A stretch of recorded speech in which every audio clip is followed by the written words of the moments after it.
görmemek, bilmemek, gitmek, sürekli yol almak. Dubara. Light. Agrede Hegel. Evet. Sürekli yol almak. Aynen. Fringe Ensemble ve Şermola Performans ortak projesi için yazdım özellikle.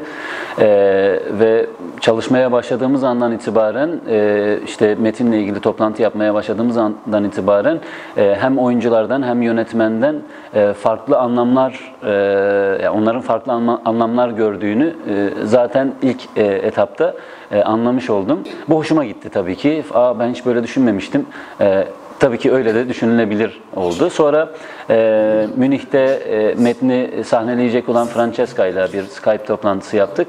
Orada da Francesca bazı bölümlerle ilgili bazı anlamlar çıkardığını söyledi. Birçok çıkardığı anlam evet dedim, ben de öyle düşündüm ama bazı anlamları ben hiç düşünmediğim halde başka anlamlar çıkması benim de hoşuma gitti. Bu benim için şu anlama geliyor. Metnin aslında kendi anlamları dışında başka anlamlar ürettiğini gösteriyor ve bu benim için iyi bir şey, belki katmanlı bir şey. Bu açıdan hem farklı dillerde olması, birbirini anlamayan üç karakterin bir arada olması zaten hem anlamsızlıklar yaratıyor, anlamsızlıkların kendisi de birer anlama dönüşüyor. Sonra oluşan bütün anlamlar tekrar yıkılıyor. Aslında bir anlamda sorulardan bir tanesinde de vardı. Beckett'e tabii ki referans taşıyor bu metin. Seninle tartışmayacağım. Zift, seninle tartışmayacağım. Bin konusunda akıl vermelerin yeterince canını sıktı zaten. Bir de şimdi bu konu hakkındaki düşüncelerimi duymak istemiyorum. Almanya! Ya Vegati, Jivrami Hari Almanya! Yani Absürt metinler yazmaya uğraşıyorum. Absürt metinlerle ilgili çalışıyorum. Beckett'i yeniden okuyorum.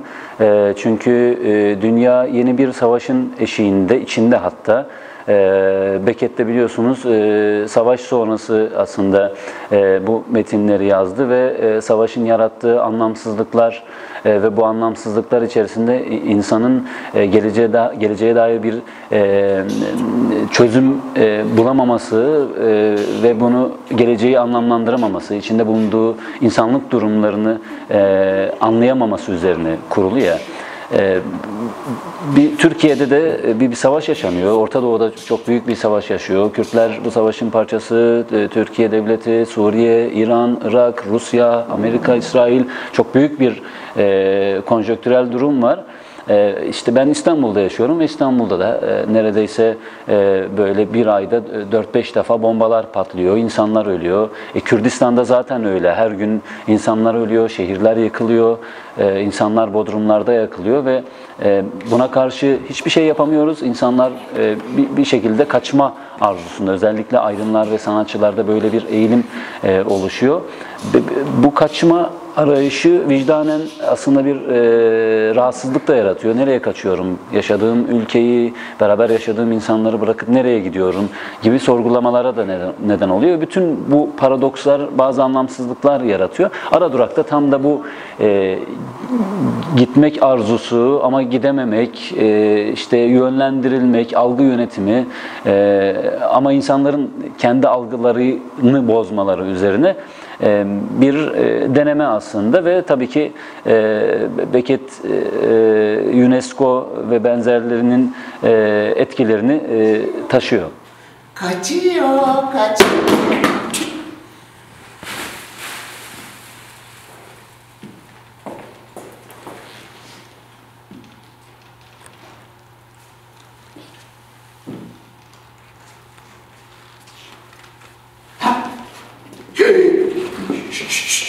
Orijinal metni ben Türkçe ve Kürtçe yazdım. Kürtçe konuşan karakterin diyaloglarını Kürtçe, Türkçe konuşan karakterin diyaloglarını Türkçe yazdım.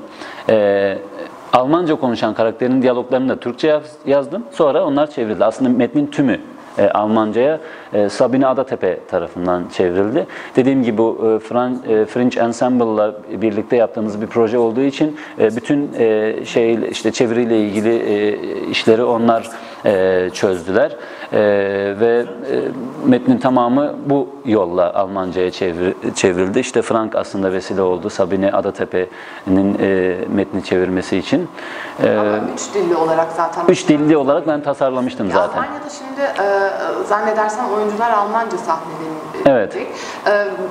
Ana mesajı peki bu durumda verebilecekler mi sizce? Yani üç dillilik ön planda ve bu yanlış dil üzerinden yanlış anlaşılmalar ve birbirini anlamaya çalışmak çabası ön plandayken bu o sahneleme biçiminde gerçekleşecek mi? Ya ben tabii bilemiyorum onu ama tahmin ediyorum biraz. Üç farklı dil konuşan karakterleri tek dilde aktaracaklar ve tahmin ediyorum o biçimde de çok farklı anlamlar çıkacak diye düşünüyorum. Büs, büs, Otobüs. otobüs, Bes.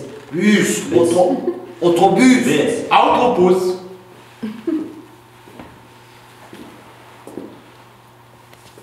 otobüs, otobüs. Also ich habe ein 6-monatiges Stipendium für 2016 gehabt von der Kunststiftung und auf meinen Wunsch hin ist das geteilt worden in 2 Blöcke, à 3 Monate, weil ich immer von Anfang an vorhatte, auch praktisch, ganz konkret mit Theaterleuten hier in Istanbul Projekte zu realisieren. Dazu musste ich die aber erstmal kennenlernen, deshalb habe ich gesagt, die ersten 3 Monate mache ich eine reine Recherche. Und da bin ich hier angekommen mit einer Telefonnummer, mit der habe ich mich einmal getroffen und habe dann verschiedene Kontakte gehabt. Unter anderem ist mir Schermola Performance empfohlen worden als einziges kurdisches Theaterhaus, was es ja bis vor kurzem auch noch war. Und dann habe ich Kontakt aufgenommen und Mirza hat auch geantwortet, mit der Bitte aber einen Dolmetscher dazu zu holen, weil er eben kein Englisch konnte auch.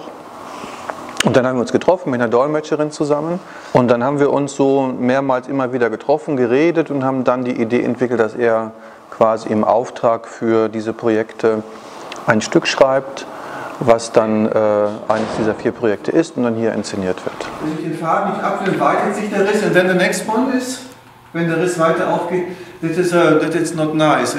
We have to work on the translation. The German is not nice there. No? Okay, and then there is this moment for Mirza. Maybe it's how I walk. Ja genau, also eben, ich bin ein Theatermacher und mich interessiert eben die internationale Arbeit sehr stark und dabei möchte ich aber immer das Original, das originelle Original eben auch mitpräsentieren, mitbearbeiten auch als ein Thema und da ist natürlich Sprache für uns Theaterleute zentral wichtig. Das ist bei Tanz ist ganz anders international vernetzt als jetzt Theater und ich habe aber immer gesagt, wenn wir international arbeiten, dann möchte ich auch die Sprache jeweils zum Thema machen. Und das ist, finde ich, gerade bei den beiden letzten, bei dem zweiten Projekt, wo es eben um diese Dolmetscherin ging, ganz gut gelungen. Auch da konnten wir also von der Besetzung her auch mit einer deutschen, kurdischen, türkischen Schauspielerin arbeiten und jetzt eben von der Grundidee her, das war so mit Mirza auch abgesprochen, schreibt er ein Stück, wo sich eben 3 Menschen begegnen, die nur ihrer eigenen Sprache mächtig sind und dann versuchen, irgendwie in Kontakt zu kommen und irgendwas zu verhandeln. Jetzt hören Sie mal auf, über mich zu reden.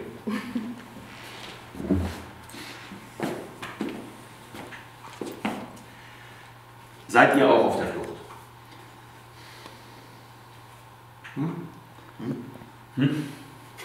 Ach, was frage ich? Die verstehen mich ja doch nicht.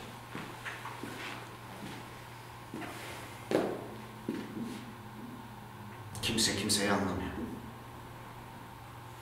Herkes kendi derdinde.